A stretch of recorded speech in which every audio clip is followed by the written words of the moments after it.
কখনো কালো বিষয় দেখে ঘৃণা করবেন না, কারণ কালো কাবার গিলাফও আছে। খুব খুব ফর্সা দেখে, সাদা দেখে খুব ভালোবাসেন না, কারণ আবার ভয়ঙ্কর সাদা কাফনের কাপড়ও আছে।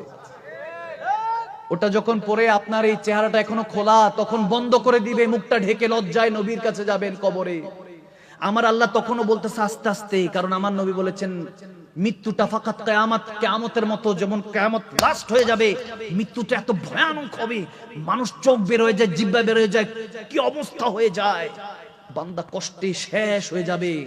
যাদের জন্য এত করেছে সব শেষ, সব শেষ। এখন বান্দাকে প্যাকেটিং করতেছে, দিয়ে দেবে গর্তের মধ্যে। যখন এরকম আল্লাহ বলে আস্তে আস্তে আস্তে আস্তে ব্যবস্থা করেছে, প্যাসেঞ্জার তো একজন কিন্তু ড্রাইভার চারজন। আস্তে আস্তে নে, কাঁধ বদল করে করে নে, দোয়া দুরূদ পড়তে পড়তে নে। দেখেন কত বড় ইজ্জত মালিক দিচ্ছে আপনাকে। মৃত্যু দেখেন, শেষটা বুঝে দেন, শুরুটা বুঝে এসে যাবে। জানাজার ময়দানে রাখা হলো আপনাকে, সামনে রাখা হলো কার সামনে? যাদের সাথে একসাথে ঈদুল ফিতর, সালাতুত তারাবি পড়তেন, নামাজ পড়তেন, তাদের সামনে। মন্ত্রী মিনিস্টারের সামনে, যত রকমই হোক, আজকে কেউ আপনার সামনে নাই। এমনকি যাকে ইক্তেদা, যে ইমামের ইক্তেদা করে পিছনে দাঁড়াতেন, সেই ইমামের সামনে আপনাকে রাখা হয়েছে আজকে। আল্লাহু আকবার, কত ইজ্জত মালিক। কাদের কাছে যান?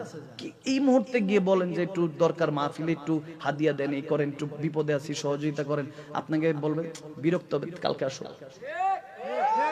এ হলো দুনিয়ার মানুষ। আর আমার আল্লাহ বিরক্ত হয়, বান্দা আমার কাছে চায় না কেন? আল্লাহু আকবার বলবেন না?